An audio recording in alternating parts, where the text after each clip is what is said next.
namnun dun dua garo akasatti du'a jeesanii du'uuni gootummaan argamneedha. Ani sirba isaan tokkummaa qofa otoo hin ta'in kan tokkummaadhaan ala ta'e hunda isaa hoo dhaggeeffannu faaruu malee sirbaa miti. Odoo amantaan hin daangessin qabsoo saphaatiif qabsoo saphoonaa ta'utu waan inni hojjete malee guyyaa irraa nama meeqa du'e kan gaggeessaa dhabe.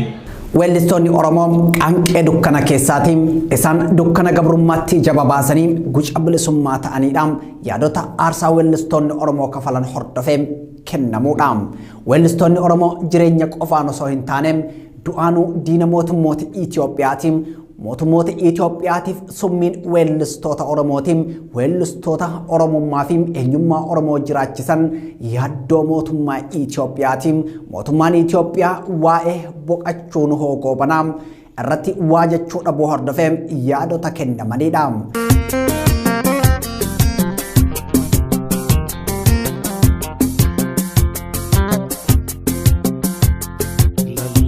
Lalabanne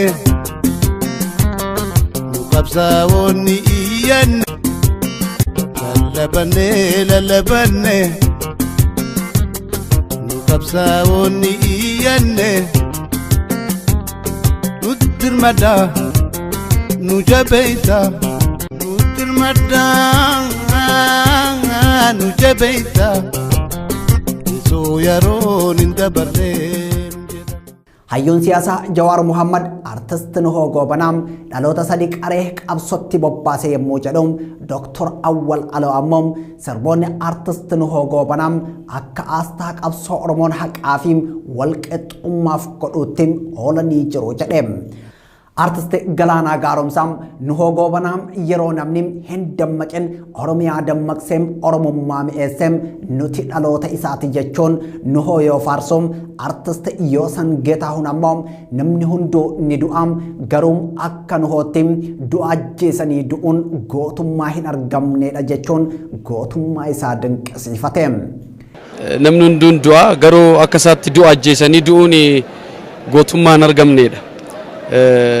Arras imalanni bakaleessa keessa rakkatee deemeen waa artistii amma akkanatti baay'atanii argitan kana isatu nu dhalche ammas imalli isaa itti fufaa daandii dhumsaarra jirra nuun hin boqannee. Qees Balaay sirboonni artist Nuhoo Goobanaa faaruudhaan uumama faarsa jechuun waa'ee Nuhoo yoo ibsan Pirezidaantiin Majlisa naannoo Oromiyaa Sheekh Hajji Ibraahim Nuhoon fakkeenya sabboonummaa fi tokkummaa Oromooti jechuun Nuhoo faarsaniiti jiru. Tokkummaan inni faarsaa ture. Ani sirba isaan tokkummaa qofa otoo hin ta'in kan tokkummaadhaan ala ta'e hunda isaa hoo dhaggeeffannu faaruu malee sirbaa miti. Akkasii miti faaruudha hundi isaa wanni isa keessaa bahu.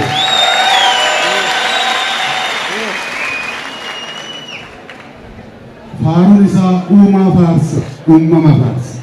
Qabsoon ilma kiyya kabajamaa gara fuula Rabbii deeme kana odoo amantaan hin daangessin qabsoo saphaatiif qabsoo saphoonaa ta'utu nama kana hunda amantoota jiru hunda bifa tokkoon asitti akka hirmaatan asitti akka argaman kan godhe adeemsaaf kaayyoof karooraaf sabboonummaa amala isaati.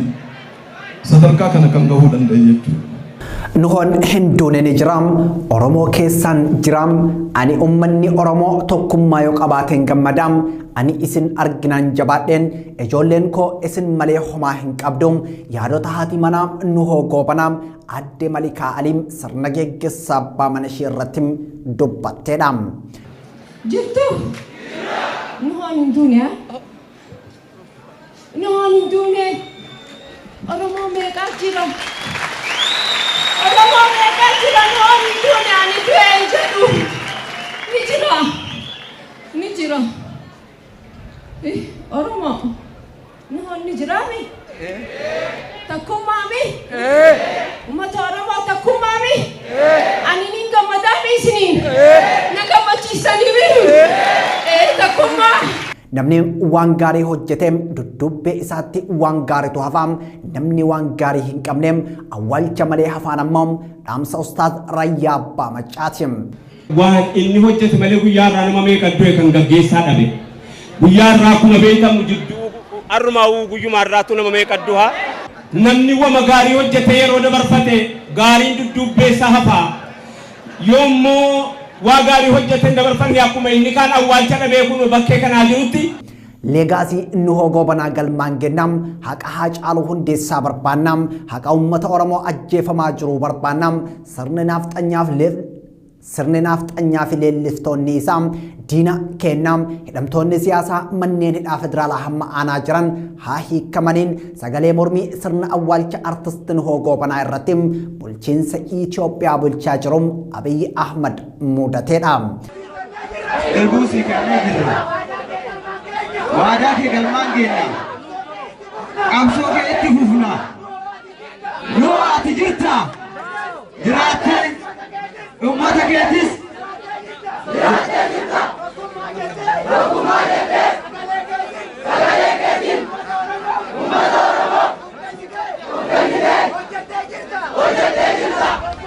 akkam jirtu kabajamtootaam daawwattoota Oromiyaa Miidiyaa Neetworkiin kun qophii mil'oo Kibbanaatiin. Qophii mil'oo Kibbanaa keenya har'aatiin boqachuu artist Nuhoo Goobanaa ilaalchiseem weellistoonni Oromoo qabsoo uummanni Oromoo adeemsaa ture keessatti maal gumaachaa turaniin dukkana weellistoonni Oromoo ija itti babaasanii qaanqee bilisummaa itti qabsiisan maal fakkaatam eessarraa ka'ee adeemsi weellistoota Oromoo eessa gaheem kumaatamni oomishame maal hojjetaa jiraam seenaan Nuhoo Goobanaa fi weellistoonni biraa hojjetan maal fa'aam boqachuu isaa hordofee ammoo eenyuuf atu maal jedheem kan jedhu mil'annaam Ansaraay Sabaatiin gama ogummaa kaameraatiin Abdii Jamaal nafaana jiraam kun mil'oo Kibbanaatiin.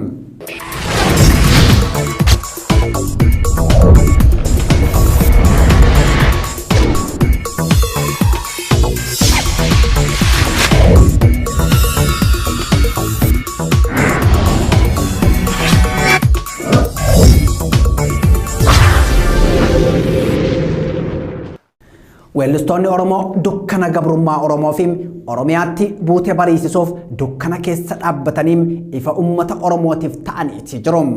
Guca bilisummaam mul'ata walabummaam daandii bilisummaaf tarsiimoo qabsoo sabaam ta'aniiti jiru. Weellistoonni Oromoo riqicha sabaa ta'uun dukkana gabrummaa keessaa ifa bilisummaatti saba ceesisanii ofii ammoo galaana hiyyummaa keessatti kufaniiti jiru. Walleen Oromoo rasaasam weellisaan loltuudhaam ibiddam gabrummaa daggala bilisummaa Oromootti qabateem dhaamsuufi qaanqee bilisummaa daggala gabrummaatti qabsiisuuf aarsaan weellistoonni Oromoo kafalan gita hin qabu. Dhaloonni dukkana gabrummaa hammaataa keessa dhaabbachuun dungoo bilisummaa ta'anii uummanni Oromoo uummata aadaa fi seenaam sirnaaf qajeelfama qabu akka ta'eem Oromiyaan biyya haadha horii horaam biyya gadaan bultu akka taateem kanneen mul'isuuf dungoo ta'an weellistootam kumaa kitilaam. Shantam Shubbisaa Hammam, Ali Shabboom, Dr. Kabajaa Ali Birraa Hammam, Nuhoo Muhammad Goobanam, Mustafaa Harawwee Hamma Eebbisaa Addunyaam, Usmaayyoo Muusaa Hamma Umar Suleyman, Daawwitee Mokkonnanii Hamma Adam Haaruun, Ibrahim Adamii Hammam, Abdii Ibrahim, Abdii Qophee Hamma Zarihun Wadaajoom, Falmataa Aroorroo Hammam, Haloo Daawwee, Maaramee Harqa Hamma Almaas Tafarraam, Elfinesh Qannoo Hamma Shaabee Sheekoom, Elemoo Alii Hamma Qamar Yuusuf, Abbabaa Abbishuu Hamma Abbitoo Kabbadaam, Kadir Sa'iidii fi Abraahim Baadiyaam jireenya ayyaanaaf kanneen maqaan isaanii hin dhahamin weellistoota riqicha Oromummaa ta'aniin Oromoo dukkana keessaa ifa qabsoo bilisummaatti ceesisanii fi isaan waan hunda caalaa kaayyoo sabaa dursanii sabaaf jiraatanii sabaaf du'an gootota seenaan isaanii dukkana keessaa ifuun sabboontota dukkana gabrummaa keessaa bilisummaa ibsanidha. Dhaloonni Haacaaluu Hundeessaam hamma daadhii galan keekiyyaa badhaadhaa hamma Galaanaa Gaaromsaam Taaddalaa Gammachuu hammam Iyyoosan Geetahuun Andu'aalam Gosaa hamma Leencoo Gammachoom Ittikaa Tafarree hamma Fayyisaa Furiim Falmataa Kabbadaa hamma Jaafar Yoosef Gadaa Hamdaa hamma Jaamboo Jooteem Kadiir Martuu hamma Shukrii Jamaal Tafarrii Salaalee hamma Mogoroo Jifaar Yeenet Dinquu hammam Warqituu Warqinaam Hawwi Haile Yesus Qananii hammam Daangaa Haile Yesus Qananiifim komoonni maqaan isaanii hidhamiin dhalootam qabsoo aartiidhaaleem tarkaanfachiisaa jiruufim qaanqee dukkana gabrummaa keessatti qabsiifamteem gara ibidda bilisummaattim jijjiiraa jiruudhaam. Dhaloonni dukkana gabrummaatti bu'ee qaanqeebseem Ibraahim Adam Oromummaa keenya irraanfanneem tokkummaa dhabaaf gargar baaneem bilisummaa dhabaaf biyyaa baanee maal wayyaa jechuun aggaammii cunqursitoonni Oromummaam tokkummaa fi bilisummaa Oromoo irratti taasisan yoo dubbatum kallacha tokkummaa hundee bilisummaam afaan Oromoo hundee Oromummaam gurratti mi'aawaa yaa'an sagalee keem cirracha bishaanii baay'inni jecha keem jechuun afaan Oromoo kan faarsee ammoo Dr. Kabajaam Ali Barraatim. Kallacha tokkummaa hundee bilisummaa managaa afaan Oromoo dagam afaan Oromoo agurratti mi'aawa yaa'an sagalee cirrachi bishaanii baay'inni jettee. Artist Eebbisaa Addunyaam falaxaa muka hin soofaniim alagaaf hin gabroomanii jedheem iyyoolee abaa'oon dhufee asooleem jechuun alagaaf gabroomuum diduu sabatti yoo himuum Usmaan yoo Muusaam jireenyi walamni mirga uumamneefim sarbamnee hin teenyoom boortaadhaan gabroomnee qabsoon bilisoomnaa kennaan hin eeggannoom fafa gabrummaa baadhannee hin teenyoom hamma harqoota gabrummaa lafa ofirraa keenyoo jechuun bilisummaan qabsoon akka dhuftuufi sabni qabsoo diddaa gabrummaa faana akka hiriiruun yaamicha godhem. Jireenyi walamni mirga uumamnee fi sarbamnee hin teenyu. Daraan gabroomnee qabsoon bilisoomnaa kennaa hin eeggannu. Artist Nuhoo Goobanaam isin waamti harmeen iyyaa ilmaan koom na dhaqqabaa isiniin jetti harmeen jechuun waamicha Oromiyaa sabaan yoo gahum abdii qophee walaloo fi yaadaloo miidhagsuun utubaa artistootaa ta'eem. Artist Qamar Yusuf teessoo nagaafannaan je'een Oromiyaam dhiiga lafeetiyyaa biyya abbaa kiyyaam ilmi abbaa maleen dhalatuum biyyan qabaa kan na boonsituum onneetiyyaam tiruutiyyaam anaafis Oromiyaa jechuun uumaan hunduu akka biyya qabuum afaan aartiitiin gungumeem Oromiyaanis biyya ta'uu himeem. Abdii Ibraahim biyya abbaa isaa irratti wabii jireenyaa dhabee hiraarfamuu Oromoom afaan aartiitiin yoo dubbatuum jiraachuuf wabii jireenyaa dhabeem meeqatu biyyaa bahee of jibbeem abdiin biyyaa fi hawaasa cufaam akka dhabatuum biyyarraa oofaam guyyaan ni dhufaam yoo jedhu artist Zarihuu Wadaajoom Oromiyaan biyya keenyaam Finfinneen handhuura keenyaam keessaa bahaa nuun jedhan warrattiin diina keenyaam dhahaa of keessaa baasaam maaliif cal'ifnee teenna jechuun geerraree Oromiyaan biyya Oromoom Finfinneen handhuura Oromiyaa ta'uun dhalootaaf himeem. Abbabaa Abbishuun wabookoo yaa goota leenca dhihaa bahaam na dhaqqabi maaloom dhufaatii kee hawwaam wabookoo yaa goota kaabaa kibbaam dafii kootu maaloom maaf na jalaa diddaam akka abbaa kee duriim fardaan itti duuliim diina kee haleeliim injifannoon galee jechuun loltuu bilisummaa Oromoo yoo waamuum artist Umar Suleyman wal'aansoon itti fufaam mootummaan gabroomsaan kun ni kufaam. Gabrummaan kun ni hafaam Oromoo jabaadhaa bakka cufaa jechuun uummata qabsoof dammaqseem. Wataan sooti kufaa mootummaa gabroomsaan kun ni kufaa gabrummaan kun ni hafaa Oromoo qabsoo jabaadhaa bakka cufaa. Wataan sooti kufaa mootummaa gabroomsaan kun ni kufaa gabrummaan kun ni hafaa Oromoo qabsoo jabaadhaa bakka cufaa. Artisti Haloo Daawweem wal horaa warra keessanii teessumni guddoon shaggariim baabura yabbadheen dhufaam na eegiyyaa shamarmarii jechuun walleen Oromiyaa keessa naannoyteem Oromoota yoo wal barsiiftoom artisti Alfinesh Qannoom wabookoo maalooreem maaliin bilisa baanaam tokkummaan qabsoodhaan bilisa baanaa jechuun dhiichiftee dhaloota qabsoof kaafteem isaan kuniifi kanneen biroom daandii haqaa uummata Oromoo irratti jechuun guca dukkana keessaam dungoo hin dhabne ta'aniim Oromiyaa ibsaniiti jiru. Dhaloonni Haacaaluu Hundeessaam dhaloota Nuhoo Goobanaa irraam qaanqee bilisummaa fuudheem ibidda bilisummaatti jijjiireedhaam. Artisti Haacaaluu Hundeessaam Oromoo koo yaa abbaa daamaa yaa abbaa shaanqoom yaa abbaa daaleem soorii farda kee qopheessi eboo kee qarii sororsiim gaachana fannorraa buusiim rorroo didee sirra marseem maaliif duuta mana teesseem alaa eegaa hin abjootin abjoo hin taaneem kaafadhuu farda kee loliim 4 kiiloof situ aanee jechuun Oromoon bulchiinsa Itoophiyaatiif akka abbaa ta'eem dhaloota meeqan lafa isaa dhabee rakkateem warshaan dureessaa biyya Oromoo fudhateem imimmaan hiyyeessaa cubbuu qabaam maayee irratti nama dhaqqabaam dureessi lafa saba isaa yoo fudhatuum meeqa keenya kan garaan gubatuum gaafii qabaa hiyyeessiim garuu hin dubbatu jechuun saamicha lafa Oromoo irratti maqaa investimantiitiin taasifamu afaan aartiitiin kan gongumeem weellisaa Daadhii Galaaniim. Meeqatu lafa dhabee rakkate warshaan dureessa biyya ormaa fudhate imimmaan hiyyeessaa cubbuu qaba maayii nama dhaqqaba. Dureessi yoo lafa sobaan fudhatu meequma keenya kan garaan gubatu gaafii qabaa hiyyeessi dubbatu sooressi yoo minneffatu. Keekiyyaa badhaadhaam Oromiyaan lafuma Oromummaan nafumaam yaaduma qawweetumum dhumi jedhan hin dhumum waan qabu waliin qabaa waan dhabu waliin dhabaam kan ayyaantummaa qabuum hin eegna hin cabu jechuun warra Oromiyaa cabsuu fi qawween Oromoo tumuuf dhaamsa yoo dabarsuum Oromoon biyyeedhaam hammaaramee hin dhumum dhaamsa jedhu dabarseem.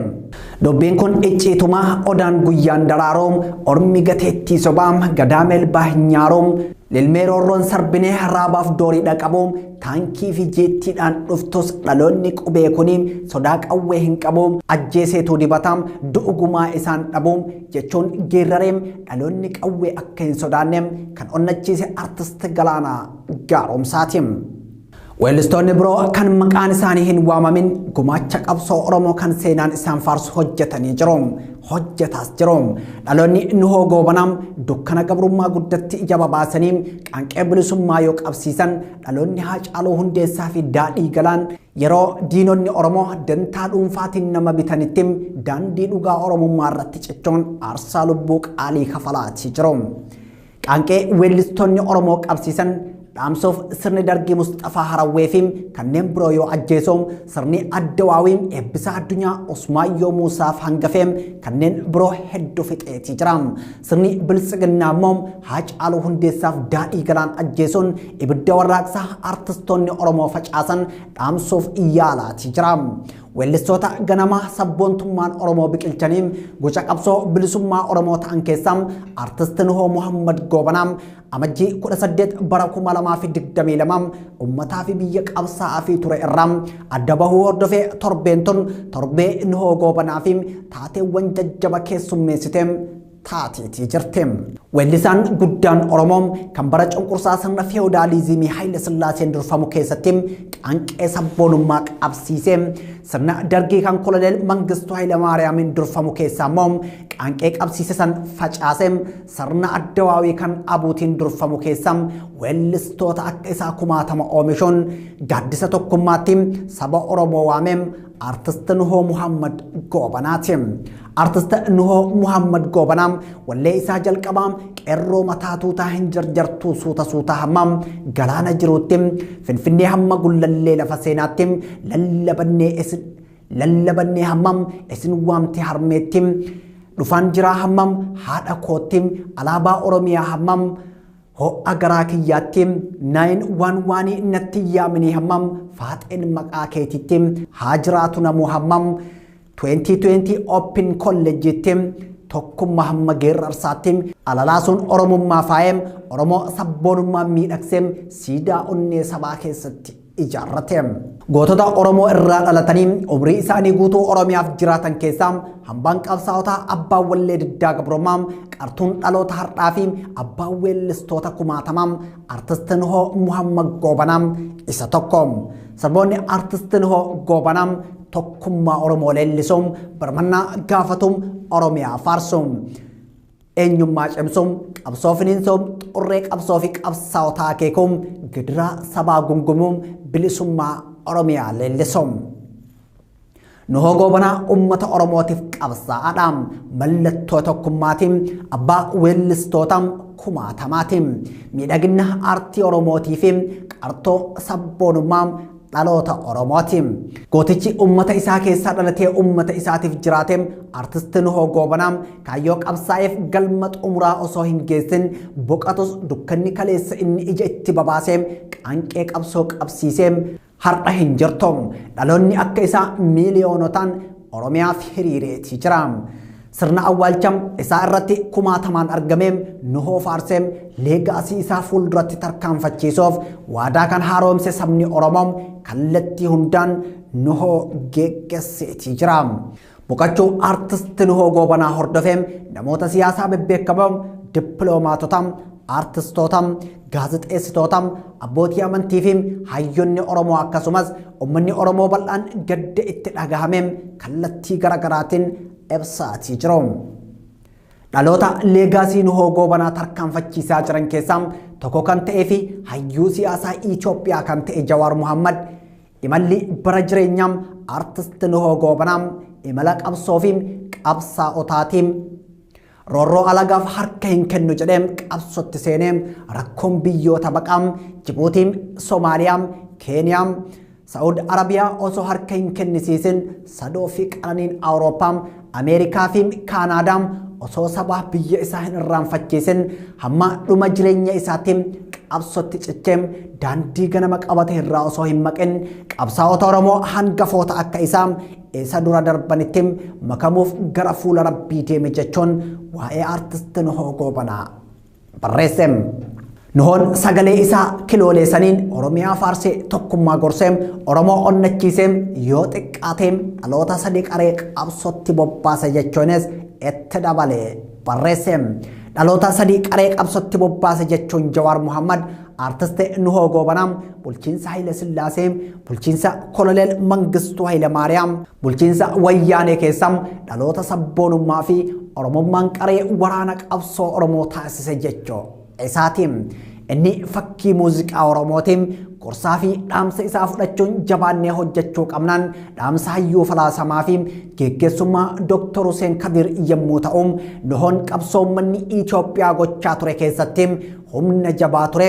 Sirboonni isaa gaafii tokkummaa wal xaxaa ta'e eenyummaa bilisummaa fi walabummaa namaa fi kaan irratti xiyyeeffata.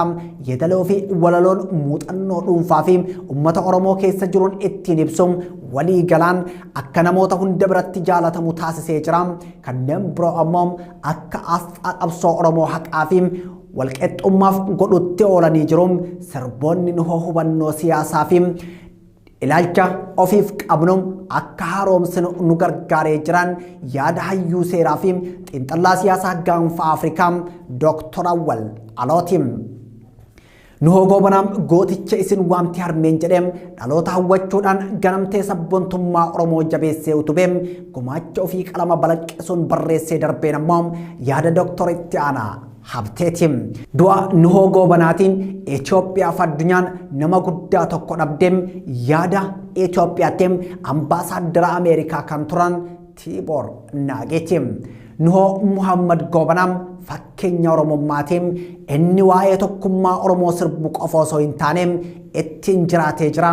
Hojii isaa ana dabalatee miiliyoonota dammaqsee jiran ammoo ergaa gaazexeessaa fi hundeessaa Marsariitii Pride Muhammad Adamoo yommuu ta'u Nuhoo Goobanaa nama waan itti amananiif taaligamanii jiraachuun maal akka fakkaatu dhiisee darbeedha.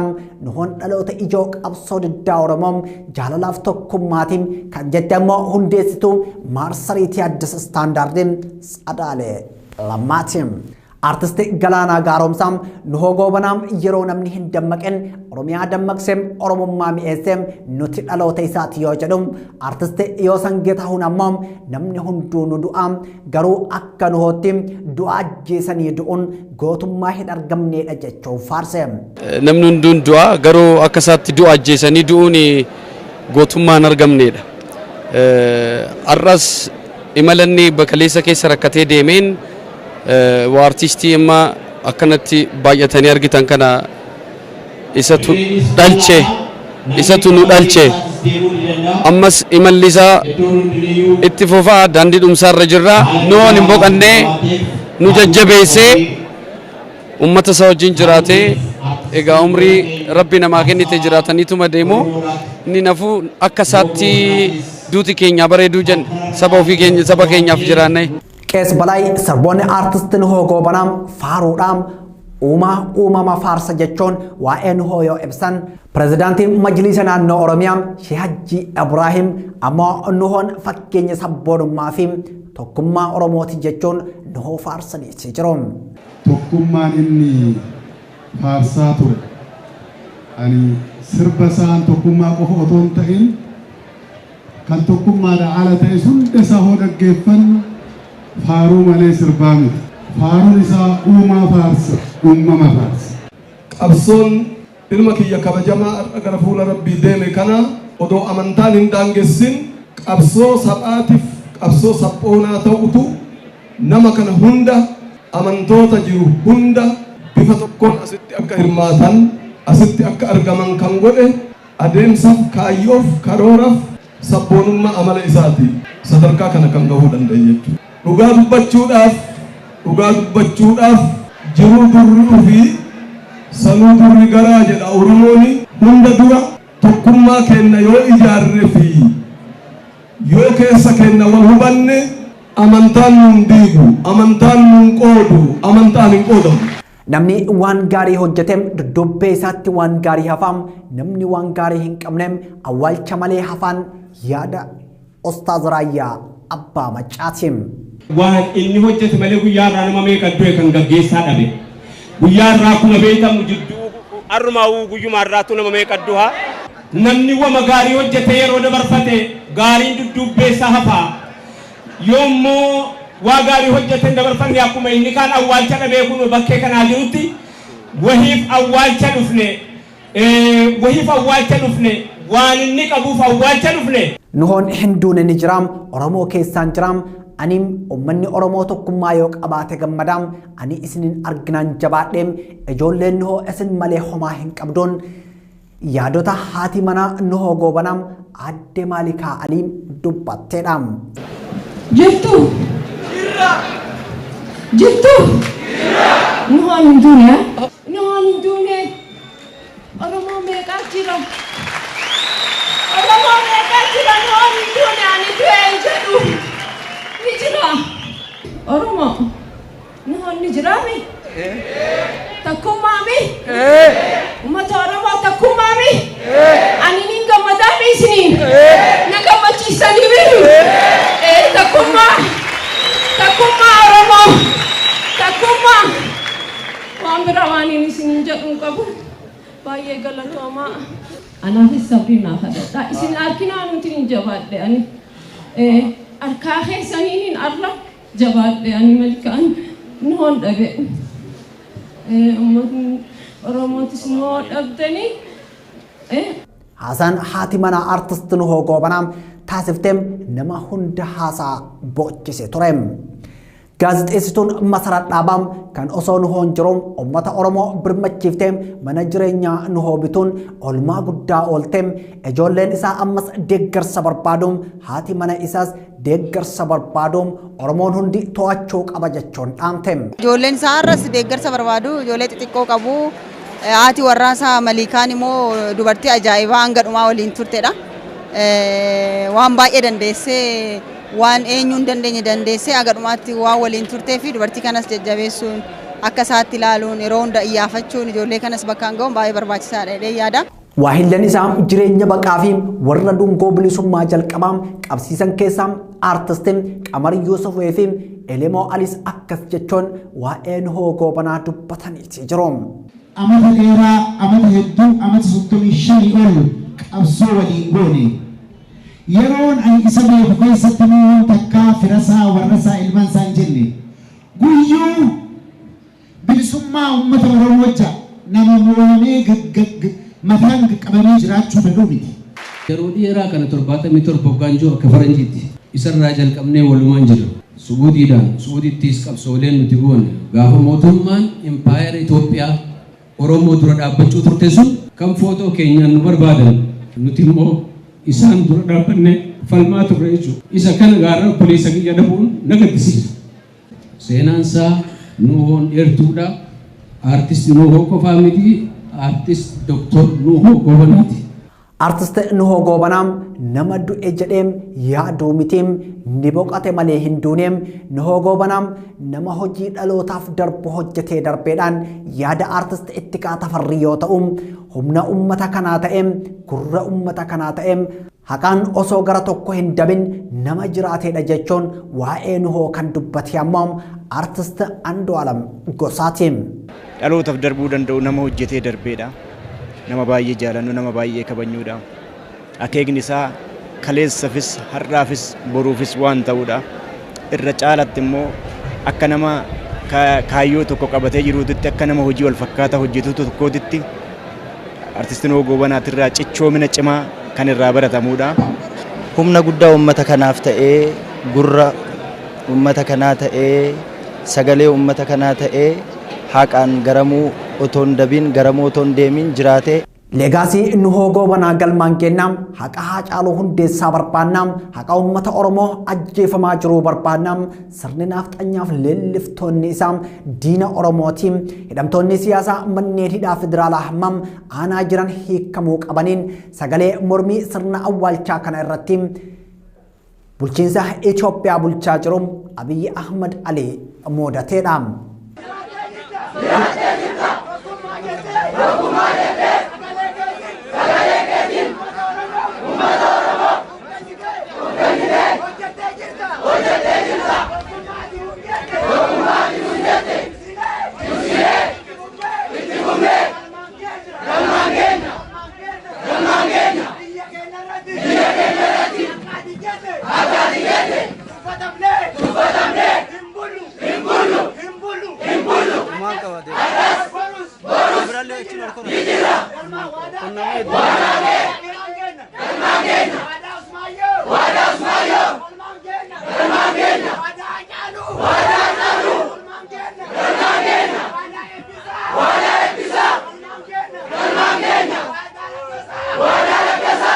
Weellistoonni Oromoo bulchitoota Itoophiyaatiif akka farra Itoophiyummaatti ilaalamu. Qondaalonni mootummaa Abiyyi Ahmad waggoota hedduuf artist Nuhoo Goobanaam dhibamaa ture dhaqanii hin gaafanne. Erga inni du'e ammoo maqaa argachuuf ibsa gaddaa sadarkaa mootummaa naannoo Oromiyaatti baasaa turaniiti jiru. Garuu bulchaan Itoophiyaa Abiyyi Ahmadiif waajjirri isaas waa'ee boqachuu nama guddaa kanaa waan jedhe hin qabu. Gaafa artistiin kaabaa boqatu ibsa gaddaa kan baasu waajjira isaatiif bulchaa Itoophiyaa guddaa kanaa. Gaafa artistiin Oromoo boqatu garuu ni cal'isu. Kun ammoo jibba guddaa artistoota Oromootiif qabuudha jedhamuun komatameeti jira. Kanaaf weellistoonni Oromoo jireenya qofaan osoo hin taane du'aanuun diina mootummaa Itoophiyaati. Mootummaa Itoophiyaatiif summiin weellistoota Oromooti. Weellistoonni Oromummaa fi eenyummaa Oromoo jiraachisan yaaddoo mootummaa Itoophiyaati jedhamuun kan dubbatamuuf isa kanaaf xumurree jirra. Ansiraay Sabaatiin gama ogummaa kaameraa piroodaakshina bareedaan mil'uuti banaa kan isin biraan gahaa ture Abdii Jamaaliin. Hanga torbaanitti torban milkii haa taatu.